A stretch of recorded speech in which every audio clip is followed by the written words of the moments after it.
Welcome once again to the Guy Blog Podcast. As always, your host, Orlando Rodriguez. And today we're going to be talking about something that I normally don't talk about.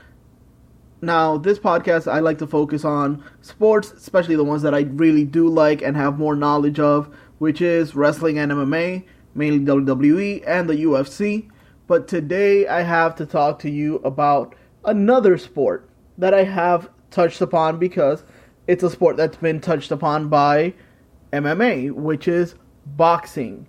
Now, Conor McGregor did bring boxing back into the main spotlight. Boxing fans, calm down. I know boxing is alive and well, and that Conor McGregor did not single-handedly save it.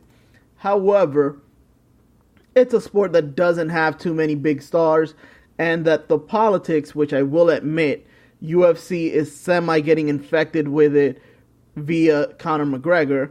The politics and the power of the fighters is such that, and there being so many different titles, especially in boxing specifically, UFC has its own titleitis with interim titles all around, that it allows elite level, or at least seemingly elite level athletes in the sport, boxing, elite level boxers, to go through their careers, amass amazing records without truly facing the best of the best on a consistent basis. So what do I mean by that? You have fighters that can basically, once they become champions, they can pick and choose who they fight and who they don't to maintain their record looking good versus building a legacy that looks good. This is no shade at anybody in boxing as far as the boxers. I mean, do what you can do to get your $1 million paydays because you deserve them. You're getting hit in the face for a living. If you can pick people that you believe will give you victories and thus give you more money, go right ahead and do it. My issue would be with the sport that's allowing you to do this. Having said that, Floyd Mayweather, famous for picking fighters who are either he's taking them too early when they haven't really matured to their peak, or too late when they're way past their peak. But in saying that, you don't get to 50-0 without any challenges. So the fact that he did make it to 50-0 speaks volumes about the talent of a Floyd Mayweather. You can't get there. In MMA, there's a reason that anytime anybody in the UFC specifically is getting to a ridiculous streak, meaning 5 fights in a row, 6 fights in a row, there's a reason that they lose. And it's because when you're consistently fighting the best of the best, you can't avoid somebody figuring you out, somebody catching you, somebody doing something unexpected, or heck, just having the judges seeing it the right way or the wrong way, but not seeing it your way.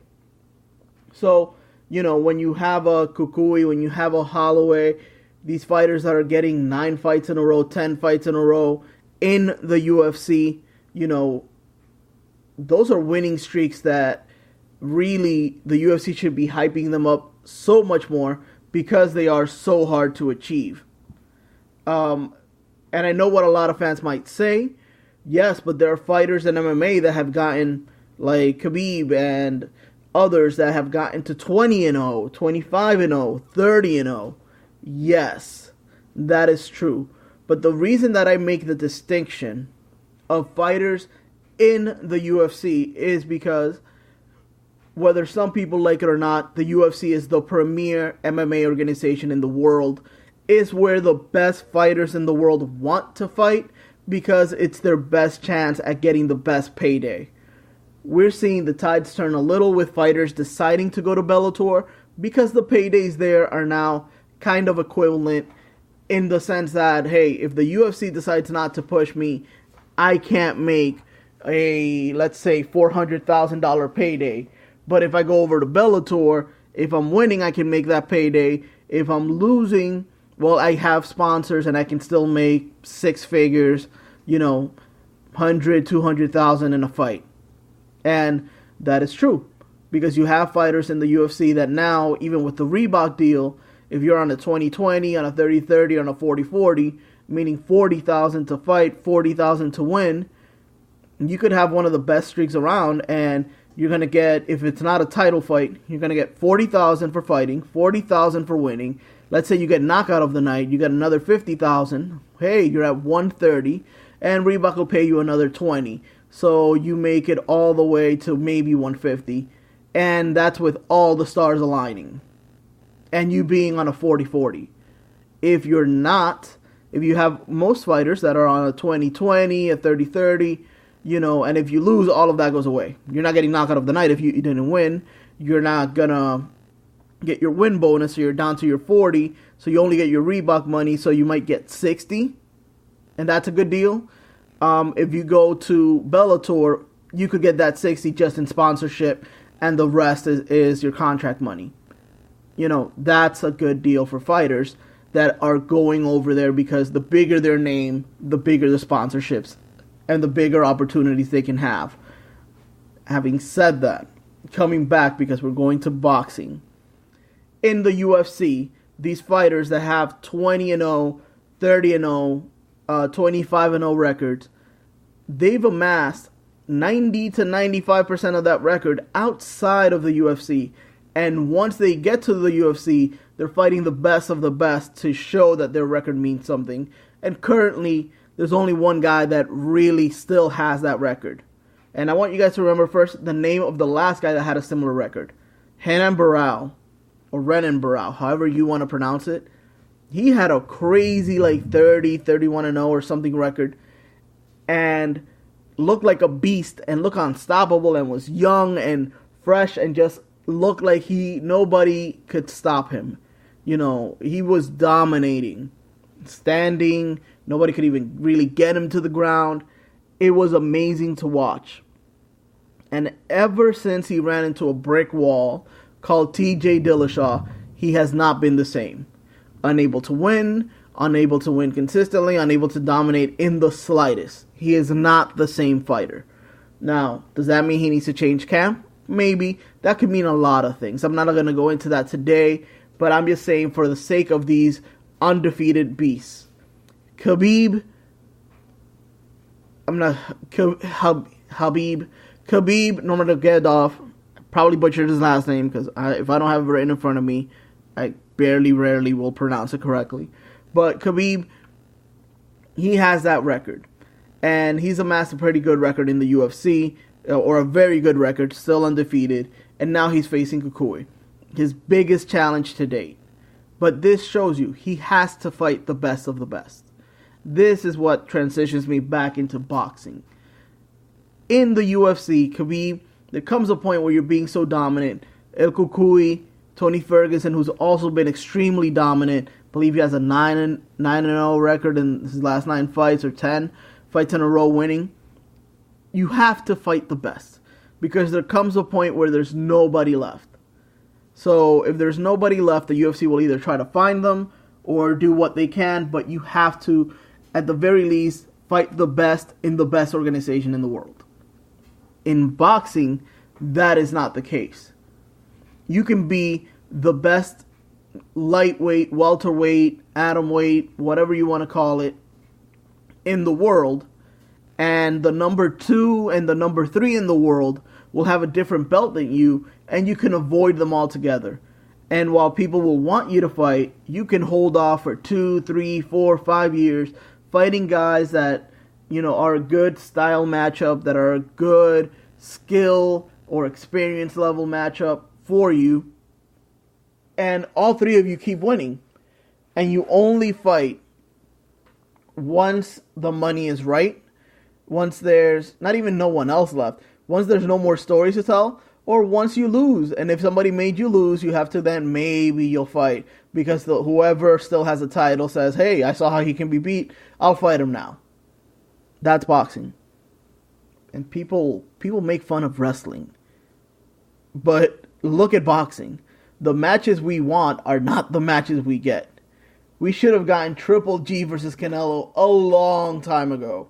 But no. Because the money wasn't right and they needed to win more. And just, what if one of them lost? That fight would have lost all of its luster. And don't even get me on the decision. But I digress. Coming back to the boxing match that really is, to me, the boxing match and the boxer that is really making boxing interesting again is Triple G is one, but in his division, the imagination of who his opponents are, and him being a guy that's not as flashy, he's not really talkative, he doesn't know English. I mean, he speaks English now, but that for a good while he didn't. It's not his native tongue, so he wasn't as interesting. And I love seeing a good Triple G fight. He's actually the one that got me interested in watching boxing fights again. But the person that I feel is giving boxing its name again, bringing it into the spotlight, and bringing it kicking and screaming. Boxing, it's like boxing doesn't want the spotlight. They say they do, but when the time comes to make the right matchups, they just don't. And the guy that's like standing there and just saying, we're doing this. I'm fighting the best fighters in the world, and you can't stop me. I'm going to call them out, and if they don't want to fight me and they say I got to fight somebody else first, I'm going to take that person, tear them apart, call you out again. That man is Deontay Wilder. It's amazing what Deontay Wilder has done. He has single-handedly made boxing interesting again. I mean, I can't say it any other way. How do you say, that a man that's only 32 years old, that is 6'7", 227 pounds. So a man that is basically the LeBron James of boxing, but, LeBron James stats, like 6'7", 227, that is freaking huge.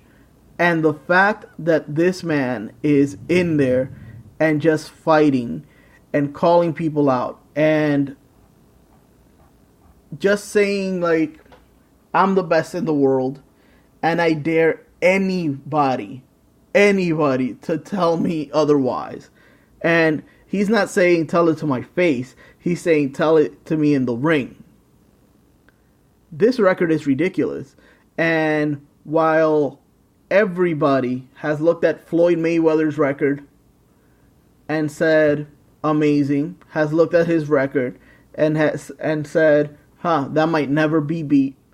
Here is a man in one of the toughest divisions, in the heavyweight division, who is 40-0, 10 fights. So potentially maybe 5 years if, he slows down, but could be anywhere from 5 years to 3 years if he decides to start doing, if he can line up 3 fights a year.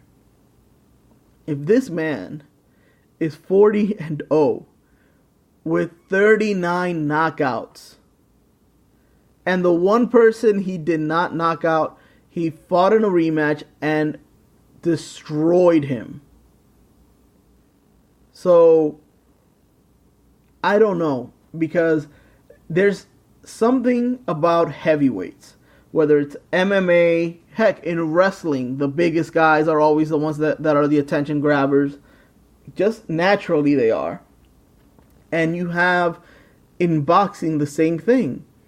Triple G is a beast, an amazing boxer.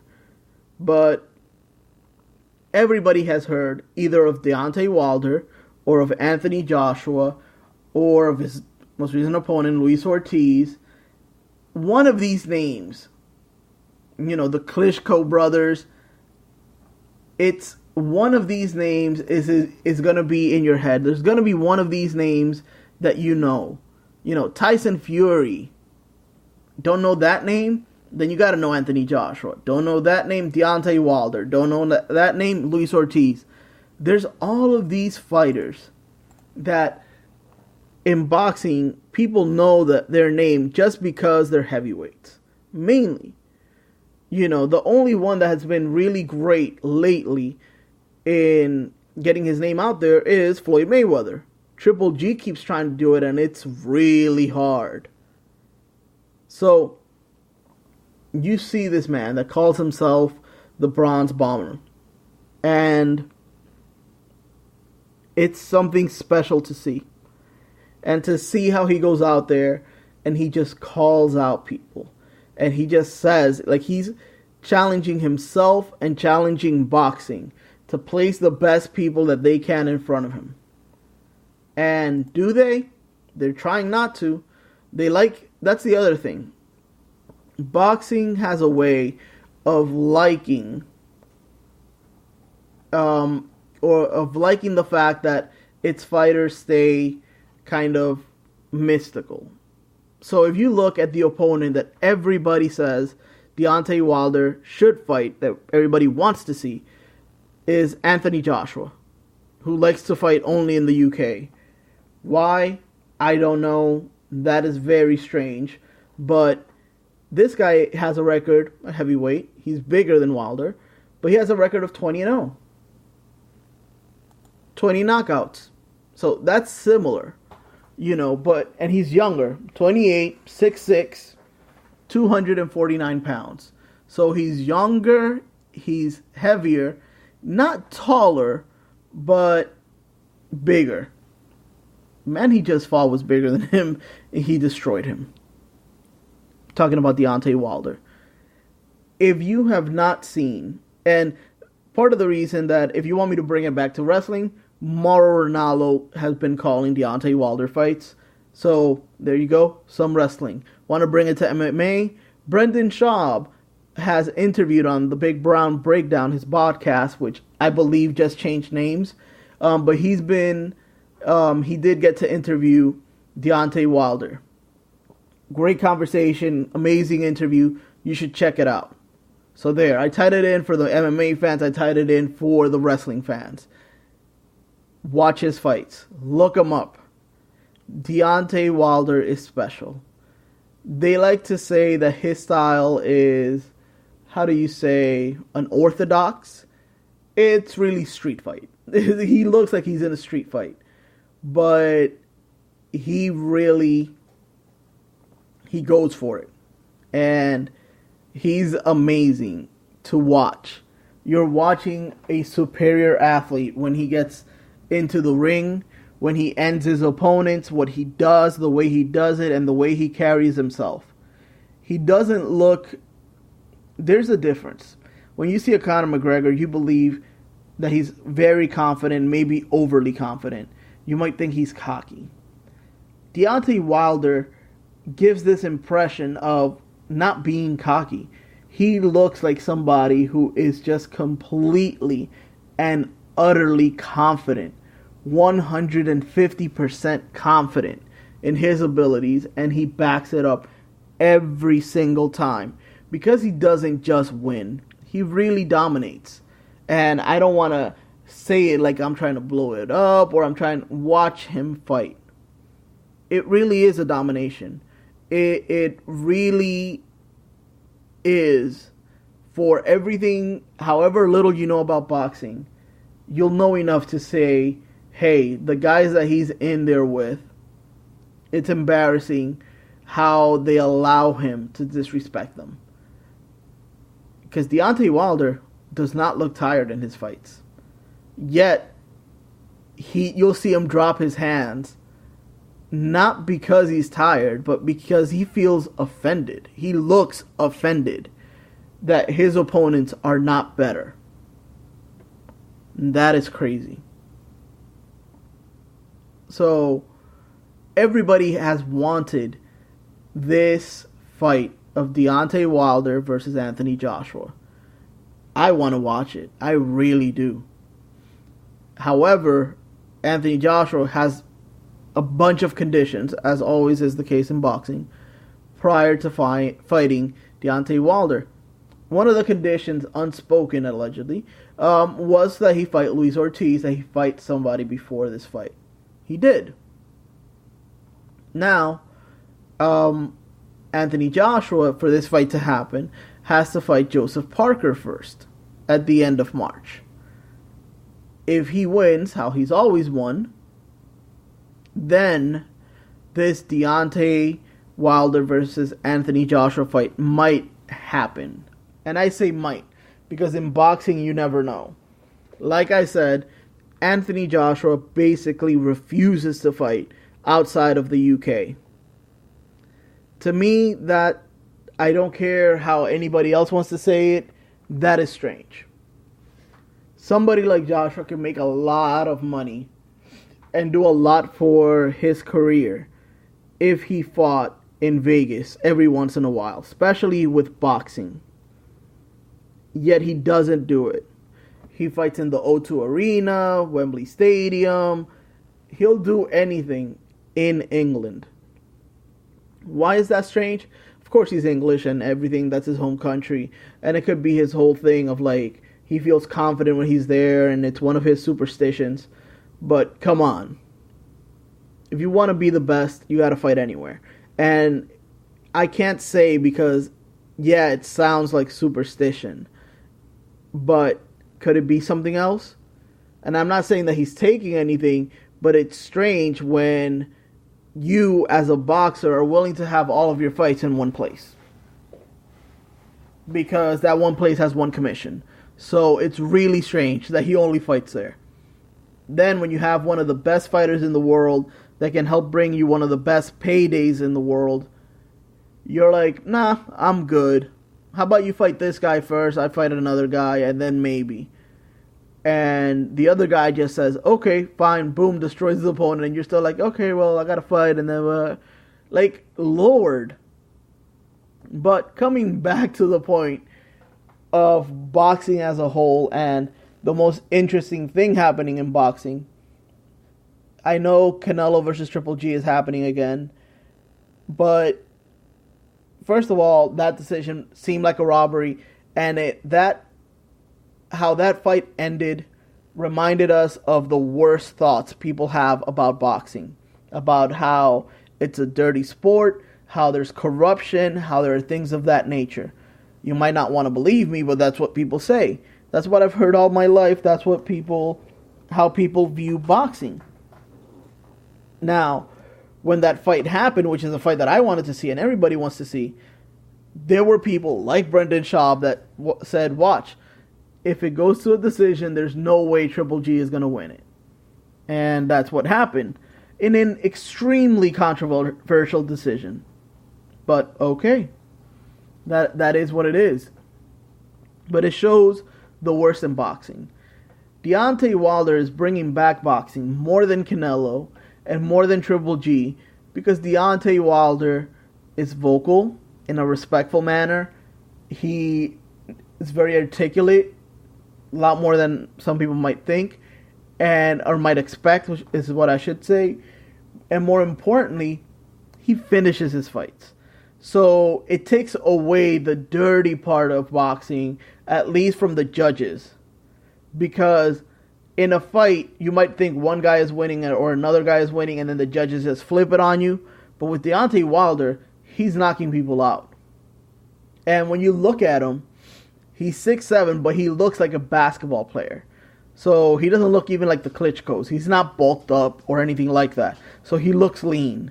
So you don't feel like, oh, steroids or this or that or he's dirty. You know, he's dominating in the ring. So it's not like he's taking these shots and you're like, oh, but how does he survive? Or how does he still... No, like, he's got good cardio. He's powerful. And he dominates. That's the word. That would be the word that I would use to describe Deontay Wilder. Dominating. So watching his fights, it's pure joy. It's pure entertainment to see a guy that backs it up, that is making the sport look good, and that represents it in a way that there's just nothing negative you can say about him. So, like I said, this podcast, mainly wrestling and MMA, but check out Deontay Wilder. Do yourself a favor. If you like MMA, heck, if you like wrestling, watch it. None of his fights are a boring boxing match.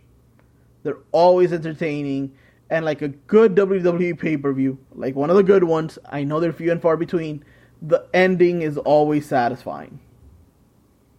So that's all I can say. I'm going to love to hear the opinions of you guys, what you have to say about Deontay Wilder, about boxing. Do you want me to talk more about boxing, or you're like, what the heck, Orlando, what are you doing? This is a wrestling podcast, this is an MMA podcast. Calm the F down, bring it back home, stay in your lane. Whatever you guys feel, let me know. Orlando at theguyblog.com, at theguyblog on Twitter, Instagram, and everywhere else.